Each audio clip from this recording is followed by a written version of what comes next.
La série Diablo a créé le genre du ARPG en vue isométrique. En 1996, Blizzard North inaugure ainsi un mélange entre une action au clic frénétique et une partie RPG allégée pour montrer des personnages de différentes classes dans des donjons lugubres où l'équipement trouvé a toute son importance. Depuis, la série a été couronnée de succès.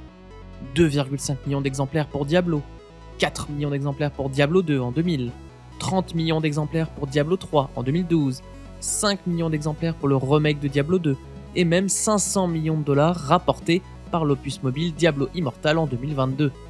La sortie du dernier Diablo 4 en 2023 ne fait donc pas exception, rapportant plus d'1 milliard de dollars en un an.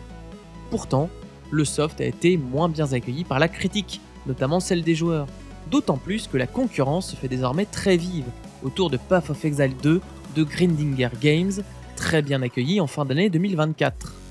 Diablo 4 est-il donc le digne héritier de la série, ou en est-il le fils indigne? C'est ce que nous allons voir. En 1996, Diablo mélange le dungeon crawler des RPG avec des éléments d'action au clic pour trucider les adversaires dans une atmosphère gothique et violente, aux commandes de 3 classes. 4 ans plus tard, Diablo 2 change d'échelle, multiplie les zones et les adversaires, développe l'histoire et nous met aux commandes de 7 classes, avec des arbres de talent uniques, permettant de personnaliser l'expérience. Après la fin du studio Blizzard North, la licence change de main pour la maison mère Blizzard Entertainment, et Diablo 3 en 2012 rebat les cartes avec une ambiance cartoon, une histoire moins dramatique et un système de progression flexible permettant de reconfigurer à l'envie son build pendant l'aventure. Le sentiment de progression est ainsi complètement revu, ce qui favorise l'expérimentation au détriment de l'intérêt à moyen et long terme. Il faut attendre plus de 10 ans pour que le dernier Diablo pointe le bout de son nez, après le remake du 2 très bien accueilli et le soft mobile plus controversé. Mais c'est dans cette dernière décennie que la concurrence s'est organisée. Le nombre de titres ARPG a augmenté, mais c'est surtout le free-to-play Path of Exile, sorti en 2013 et constamment mis à jour depuis, qui concentre l'attention. Leur nouveau soft, paru en Early Access en fin d'année 2024, est donc désormais scruté par tous les fans d'ARPG, malgré la sortie de l'extension de Diablo 4 Vessels of Hatred en septembre 2024 et diverses refontes du jeu. J'espère que vous aimez le sang, car Diablo 4 retourne à une esthétique horreur sanguinolente et gore, à l'image des 2 premiers opus de la série. La première cinématique du titre inaugure bien ce changement d'ambiance, avec un sacrifice humain invoquant Lilith, la fille du démon primordial Mephisto, ayant contribué à la formation de Sanctuary, le monde de Diablo. Elle corrompt et manipule sur son passage, et la quête principale du titre consistera à la poursuivre pour tâcher de rétablir l'ordre et de ne pas transformer Sanctuary en terrain de guerre entre les anges et les démons. L'histoire et l'univers sont ainsi plutôt bien rendus. J'ai apprécié les rebondissements du scénario, quoique certains soient un peu télescopés, ainsi que l'écriture de certains personnages, comme Donan avec des passages dramatiques parfaitement touchants. C'est dommage que le monde en lui-même ne soit pas aussi bien caractérisé. Les lieux et les villes, quoique jolis et variés, sont plus des points de passage que des points d'histoire, ce qui est d'ailleurs un grand défaut du titre avec son open world. En effet, les quêtes principales, mais aussi la foultitude de contenus à faire, comme les quêtes secondaires, les donjons, les caves, les événements locaux, les forteresses et j'en passe, nous poussent à prendre notre monture pour se rendre sur place. Ces voyages sont parfaitement redondants et parfois franchement inintéressants, surtout quand le lieu d'arrivée est éloigné de quelques minutes. On cavale dans des environnements bien faits, mais presque inutiles, puisqu'on peut faire toute l'histoire sans s'intéresser à quoi que ce soit. La plastique du monde est bonne, mais son exploration est fade. C'est d'autant plus troublant que le système de progression va nous pousser à privilégier les déplacements au combat quand c'est possible. Vous êtes donc aux commandes d'une des 5 classes, 6 avec le DLC, chacune avec ses compétences, son look, son gameplay, son système d'énergie et ses caractéristiques uniques. On trouve ainsi le barbare et sa rage, qui peut changer d'arme à la volée en fonction des compétences qu'il utilise, le sorcier et son mana, avec ses sorts l'emmenant vers le feu, la glace et l'électricité, le voleur et son énergie pour la mobilité, les pièges et les effets comme le poison, le druide capable de se transformer, d'utiliser des sorts de nature et d'avoir quelques invocations, le nécromancien qui utilisera des sorts de sang ou d'os et des familiers pour se battre, et le tout dernier, le sacre esprit qui pourra invoquer la puissance d'esprit gardien. On retrouve donc une bonne variété de classes, avec des effets visuels uniques toujours aussi attrayants. On oublie les 3 arbres de Diablo 2 et la reconfiguration de Diablo 3 pour une sorte de mix intermédiaire. L'arbre unique nous fait débloquer au bout d'un certain nombre de points dépensés des modules, et chacun de ces modules offre un type de compétence à choisir parmi plusieurs. Le premier module est par exemple l'attaque de base, qui permet de gagner les ressources de classe, tandis que le deuxième module débloque des compétences qui dépensent les ressources de classe. Rien ne nous empêche de prendre plusieurs compétences par module, mais cela n'a que peu d'intérêt, d'autant plus que vous ne pouvez choisir que 6 compétences en tout et pour tout.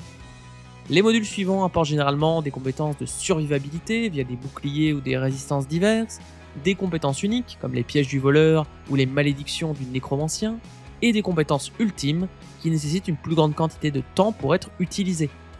Dans chacun de ces modules, on trouve ainsi des compétences qui peuvent avoir des caractéristiques complémentaires à choisir parmi deux, mais aussi des points de passifs pour améliorer des pans de votre personnage, comme plus de vitesse, de déplacement, de résistance, ou plus liés à votre build, comme améliorer les sorts d'ombre pour votre nécromancien avec plein d'effets supplémentaires.